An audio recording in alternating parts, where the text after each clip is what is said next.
There's a few reasons for that. It started in 2008. Um, uh, the whole music business model changed, and that was hard for me to deal with. Not just for me, but from what I've heard, many other artists. And there wasn't any physical media to sell. That was basically a financial disaster. So that's reason number one. And number two is we had the energy crisis at around the same time. Because of that, the bookings dried up. So that was another thing that was hard to deal with.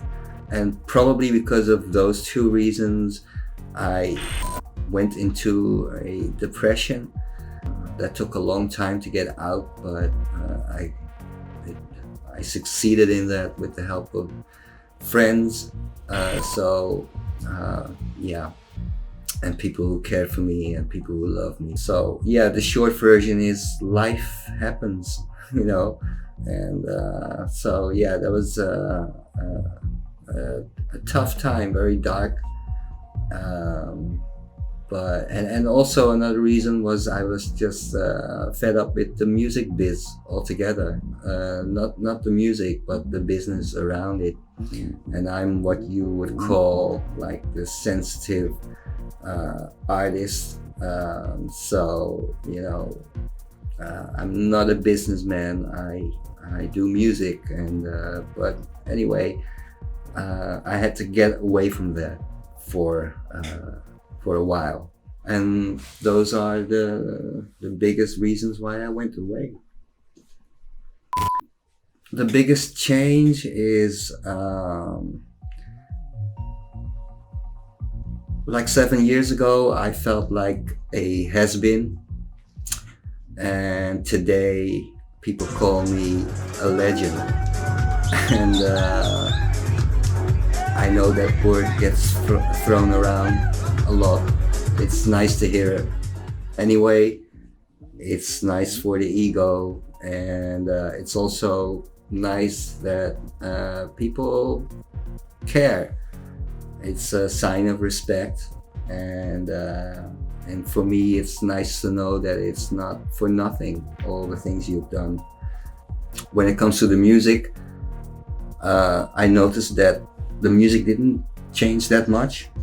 And of course, all this time that I've been gone, I still did the Frisky radio show, so I never lost touch with where the music was going. I haven't been like totally out of it.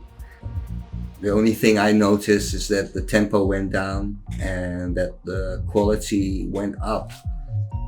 That's the only change, but I fit in well because my production values went up too. I mean, it's linked to technology, so we all have access to the same high quality sounds and production, and it's nice to see people like Solomon and This Year and Cataneo be on main stage with Tomorrowland. So that's a big change to see progressive or melodic techno, which I think is a better word, to be back on top where it should be.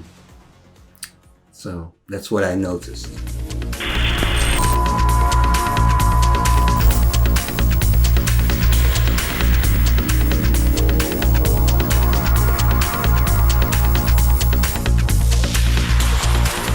Yeah, that post got a lot of reactions. I don't think we can change it for the better. I mean, it's always been there. You know, it's going to be there as long as people want to pay for these fake artists, and as long as promoters keep booking them, they will be there. But to me, it's a totally separate world of the world I live in. It's almost like a parallel universe, you know. It's like it makes me smile when I see that. It makes me wonder, and but I don't get mad. We've always had like fakers in the industry, and as long as there are promoters and people who go to clubs and festivals for the real thing, I'm fine with it. You know, it's just a whole different world, and no, we are not going to change it. I think people will change their taste in music when they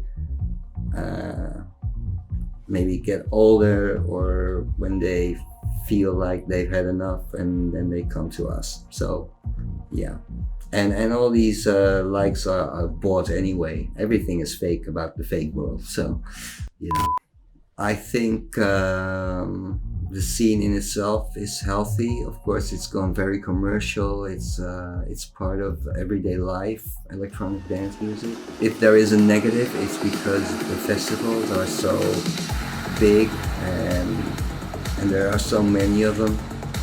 It hurts regular clubs.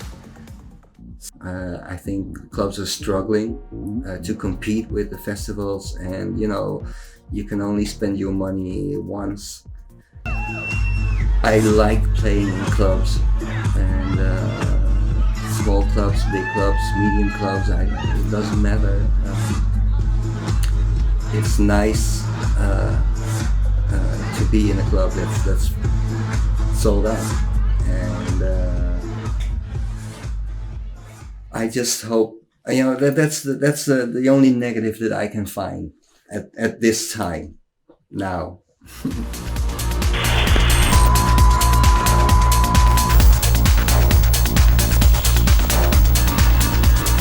Well, what I really want is to have a successor to the Inner Sanctuary Sessions album.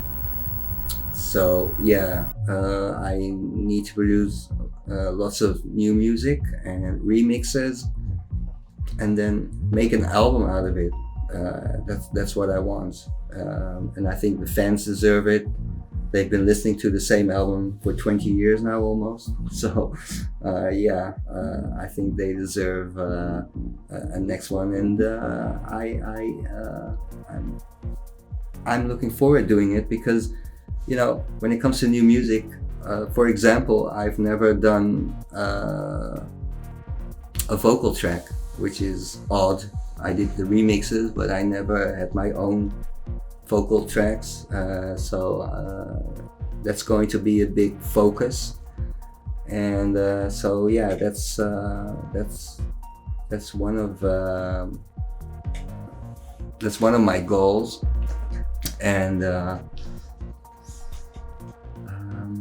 And whether Digweed and Sasha and the likes are going to play it, I don't know. I don't make music on request or for special occasions, or for special DJs, or I make music for me, and if people happen to like it, that's a bonus to me.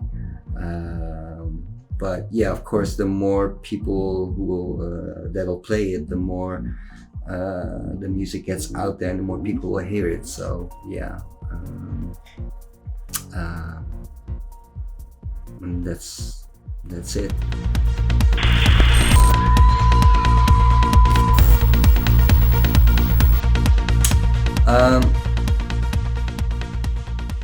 Yeah, I would really like to thank the fans. They are very dedicated and special. Every artist would probably say the same, but that's how I feel. And if it wasn't for them, I probably wouldn't be back. But I just think they're very special. And you know, when you go to my social media, when you go to Facebook, they're always positive. I never see any negative comments, or and they always react well. I mean, sometimes you go to pages of artists that are like have 1 million fans, and there's only like 3 comments. And it's not the case with me. just very dedicated, and I like it because then they appreciate the music that you make. So yeah, and if I'm in a club near you, come over, say hello, shake my hand, have this picture. I'm not one of these artists that hide in the DJ booth or backstage. I like meeting people, not 24/7, but when I can, it's just it's really nice to meet them and to have a chat, and I like that. So don't be shy, come over. I'm shy too, so yeah. That's what I wanted to say.